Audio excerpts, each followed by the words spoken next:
So today we are going to start with the part 2, an early empire. Okay, we discussed about Magad and we discussed the introduction of the chapter Mahajanapadas and all. Right. So now we have the third topic, that is an early empire. The growth of Magad culminated in the emergence of the modern empire. Chandragupta Maurya, who founded the empire approximately 321 BCE, extended control as far as northwest Afghanistan and Balochistan, and his grandson Ashoka, who is arguably most famous ruler of India, early India, conquered Kalinga. So here we got a family tree that we know. Chandragupta Maurya, who founded the Mauryan Empire. So there can be one marker question, that who founded the Mauryan Empire? That is Chandragupta Maurya. So after Chandragupta Maurya's son was Samudragupta Maurya, and Samudragupta Maurya's son was Ashoka. So it was a 3-generation empire. Okay, and Ashoka lost his last battle in Kalinga. Okay, he lost his last battle in Kalinga. You can just write it down in just below Kalinga, that Ashoka lost his last battle in Kalinga, which is in present day coastal Odisha. Now, finding out about the Mauryas. Okay, historians have used a variety of sources to reconstruct the history of Mauryan Empire. Okay, these include sculpture, okay, the account of Megasthenes, the Arthashastra, okay, and the literary Sanskrit literary texts, Buddhist, Jain, and Puranic literature, okay, and inscriptions of Ashoka. Okay, so if they ask you a question that what were the sources which you can include in reconstructing the Mauryan Empire, that is sculpture, Megasthenes accounts, Arthashastra, and the text that has been Buddhist, Jaina, and Puranic and Sanskrit text, okay, and Ashokan pillars. So we're going to discuss it. Okay, these include archaeological finds, especially sculpture.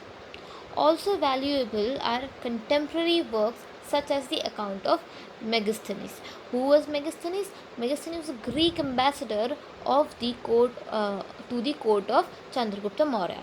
Okay, which survives in fragments. Means it survives in small portion. We don't have the complete account available to us.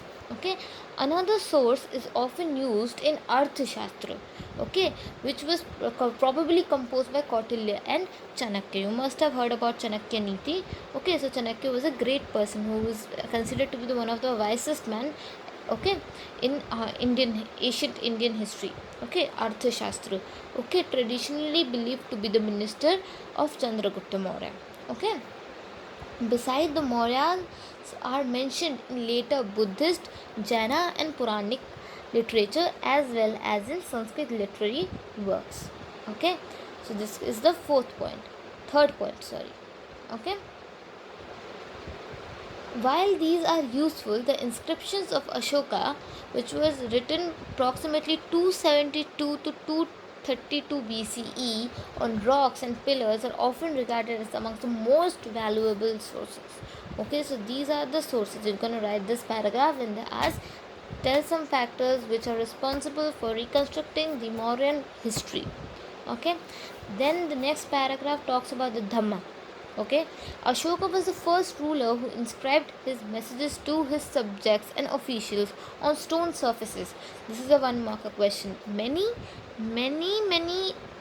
kings, okay, inscribed it, but Ashoka was the first ruler to inscribe his message to his subjects on pillars and to his subjects and officials on stone surfaces, whether it was on natural or it was on polished pillars. Okay, he used the inscription to proclaim what he understood to be Dhamma. This is a very good question. Dhamma, it is often asked. It has been asked last year as well about Dhamma.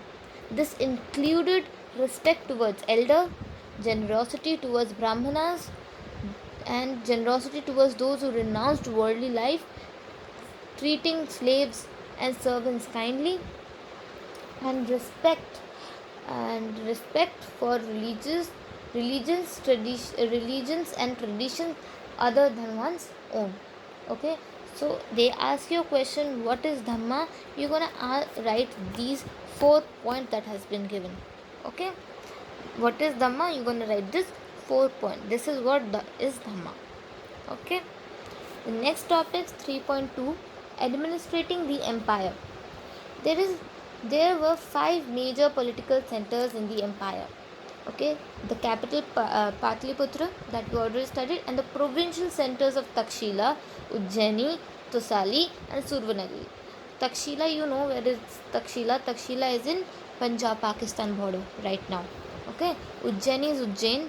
Okay, present day Ujjain, and we have Survanagiri, which is in Karnataka. Okay. Now, all mentioned in Ashokan inscription. All these cities and capital has been mentioned in the Ashokan inscription. Okay, if we examine the content of these inscriptions, we find virtually the same message engraved everywhere, from the present day northwest frontier province of Pakistan to Andhra Pradesh, Odisha, and Uttarakhand in India. Means Dhamma or whatever the rules must have been. Okay, they were all same. Okay, they were all same. For example, the rules and regulation of all the schools are almost same, right? They vary in some minor points, but they are same, right? Like that only. Okay, could this vast empire have had a uniform administrative system?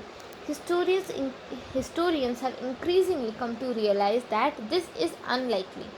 Okay, these regions included within the empire were just too diverse. Imagine the contrast between the hilly terrain of Afghanistan and coast of Odisha.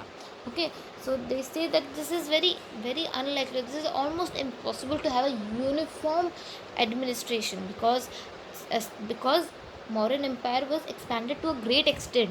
Okay, as it was extended to a great extent, it's one part. Let's suppose they have given the hilly terrain of Afghanistan. Okay, and another is in coast of Odisha where Kalinga war happened. Okay, so it was very difficult as it was extended in a vast manner, so it was very difficult for the rulers to have a uniform administration. Okay, it is likely that administrative control was strongest in the areas around the capital and provincial centers. Okay, it is possible, and till date it does happen, right? In capital or the metro cities we have the best control. Okay, these centers were carefully chosen, both Takshila and Ujjaini being situated on important long distance trade routes, while Survanagari, literally the Golden Mountain, was possibly important for tapping the gold mines of Karnataka. So they can ask you why Takshila and Ujjaini and Survanagari was considered important cities. So you will write these points that because Takshila and Ujjaini were situated on long distance trade route, and Survanagari, which is called the Golden Mountain, was important for tapping the gold mines of Karnataka. Okay. Communication along both land and riverine routes was vital for the existence of the empire. Okay, now they can ask you a question that communication along both land and riverine route was vital for the existence of the empire. Justify. So now you're going to explain this para. Okay, journeys from the center to the province could have taken weeks, if not months. Okay, means at that time we didn't have trains, we didn't have planes. Okay, so it would have taken weeks or months to travel. Okay, this meant arranging for provisions as well as protection for those who were on a move. Okay, means those who were moving, they needed protection and provision, where how they will go, where they will stay in between, what food they will eat, and provisions. Okay, it is obvious that the army was an important means for ensuring the latter. Okay, the army was an important for ensuring the latter. Megasthenes mentions a committee with 6 subcommittees for coordinating military activities. Okay, now this is a very good question. So there was a committee. Let's say a committee called X. It has 6 subcommittees: X1, X2, X3, X4, X5, X6. Let's suppose. Okay, don't get confused. There were 6 committees. No, there was one committee which had 6 subcommittees. Okay, which came under it. It had 6 branches. Okay, and this was for coordinating military activities. Okay, of these, one looked after the navy. Okay, navy means the waterways. Okay, the water army. The second looked after managed the transport and provisions, and how the person will go. Okay, how the military, if it is moving from one place to another, how it will go, where it will go, with what means, with the riverine routes or land routes. Okay, and the provision, where they will stay, how many days it will take, how food it would get.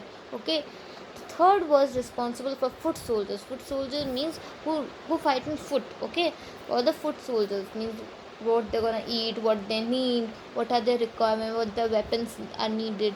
This is for the third committee. Okay, the fourth was for the horses. Okay, horses was also a very important portion of army, right?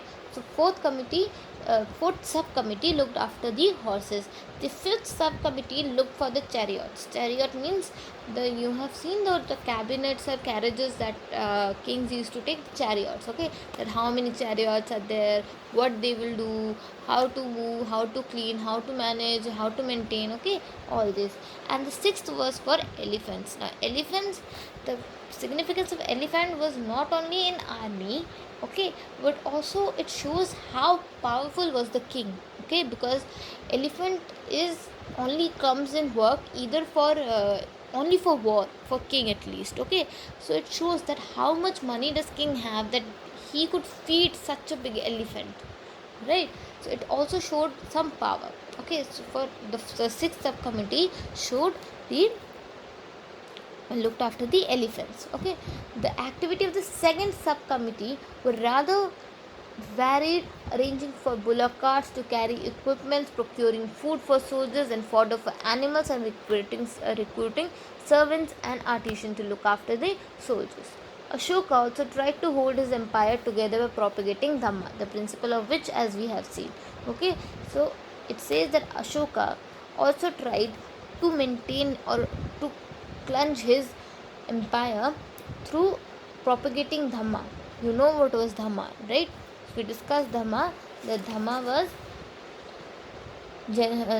was respect towards elder, generosity towards brahmanas and those who renounce worldly life, treating slaves and servants kindly, and respect for religions and tradition other than one's own. Okay, the principles of Dhamma were easy and virtually universally applicable. Okay, according to Ashoka, okay, this would ensure well-being of people in this world and the next. Okay, now for propagating Dhamma, there were special officers, okay, who were called Dhamma Mahamata, okay, who were appointed to spread the message of Dhamma. Okay, now we come to topic 3.3, how important was the empire. Okay, when historians began reconstructing early Indian history in the 19th century, means 1800, okay, the emergence of the Mauryan Empire was regarded as a major landmark. Okay, from 1800 they started investigating the Indian history, and when they started investigating Indian history, they found that the Mauryan Empire was a very good landmark. As I already explained, that it has a vast empire. Its control was through a very vast area. Okay, so India was then under colonial rule and was part of the British Empire. 19th and early 20th century Indian historians found the possibility that there was an empire in India, both challenging and exciting. Means from 1800 to early 20th century, means 1920s. Okay, they found that there is an Indian history which is challenging and exciting because of the fact that how this administration was so vast and still they had kind of a very good administration, and challenging as they were Europeans, they were British, so for them it was challenging to know it. Okay, also some of the archaeological finds associated with the Mauryas, including the stone sculpture, were considered to be examples of the spectacular art typical of were considered to be examples of spectacular art typical of empire. Many of these historians found the message on Ashoka's script very different from that of the other rulers, suggesting that Ashoka was more powerful, industrious, and also more humble than later rulers who adopted grandiose title. Okay, so they say in this process of investigating Indian history, they came across many rulers and many kings, but they found something different about Ashoka. Ashoka was very powerful, no doubt about it, Okay, and industries means he tried establishing industries, or tried creating employment opportunities, right? As we have already studied that he had one committee in which 6 subcommittees were given, right? So in those 6 subcommittees people would get job, so he was creating employment opportunities. So he was an industrious person. And they also say that more humble than later ruler who adopted grandiose title.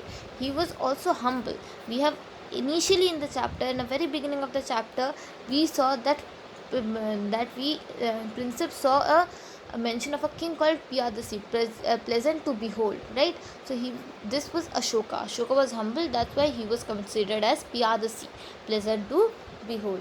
Okay. So, it is not surprising that nationalist leaders in the 20th century regarded him as an inspiring figure. So, they say it is not very surprising if a nationalist leader considered him as an inspiring figure. Okay, because he was humble, he was powerful, he was industrious, many positive points. Okay, yet how important was Mauryan Empire?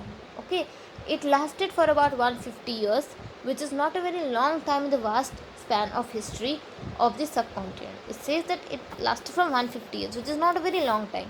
Okay, it is a very short period of time in case of history. Okay, in history, it's just one century and another century is half. So 150 years is not something big here, but yet it managed to be such a powerful empire.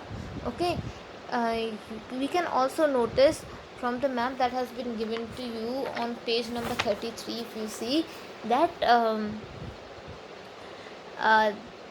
the empire did not encompass the entire subcontinent, and even within the frontiers of the empire, control was not uniform. Okay, if you only say the control was not uniform, it was not possible to be uniform. By the 2nd century BCE, okay, before Common Era, new chiefdoms and kingdom emerged in several parts of the subcontinent. Right. So this was what Mauryan Empire. Okay, this is basically talking about the decline of Mauryan Empire. If they ask you the decline of Mauryan Empire, you're gonna write this. Okay, the decline of Mauryan Empire. So we discussed that who founded the Mauryan Empire. Okay, Chandragupta Maurya. Who was the next? The Samudragupta Maurya. Then we had Ashoka. These were the 3 people who unarguably controlled the Mauryan Empire. Then we talk about the reconstructing the history. We talked about the sculptures that were there. We talked about the Megasthenes account. We talked about the Arthashastra, which was written by Chanakya and Kautilya. We talked about Buddhist and Jaina and Puranic literature and Sanskrit literary works as well. We talked about the Ashokan inscriptions. We talked about the Dhamma, what was Dhamma, and Ashoka was the first ruler to inscribe his messages to his subject and his officials. He was the first one. Okay, another important point. Then administrating the empire, we talk about administrating was more strong in Takshila, Ujjaini, right, as they were situated in long distance trade route. And we also talked about Survanagri, which was important for tapping gold. And we talked about what was Dhamma. Okay, there were 4 points in Dhamma, you're gonna memorize it. And the rule was not uniform. It was not possible to have a uniform administration throughout the empire. It was extended till a vast extent. Okay, now then we talked about the communication, riverine routes and land routes. Then we talked about the committee which had 6 subcommittees. Okay, we're going to revise that. And we talked about the Dhamma Mahamata. Okay, Dhamma Mahatma, who were the special officers, okay, for propagating the Dhamma, and why he considered Dhamma to be important. According to him, this would ensure the well-being of people in this world and next. Okay, then we talked about how important this empire was. We talked about that the archaeologists found this in the Mauryan Empire as a landmark, a prominent landmark, and this investigating Mauryan Empire was challenging and exciting. And we talked about Ashoka's characteristics, that he was humble, he was powerful, he was industrious. Okay, and our nationalist leader must have considered him as an inspiring figure. Okay, and then we talked about the decline. Okay, this is what it is. Okay.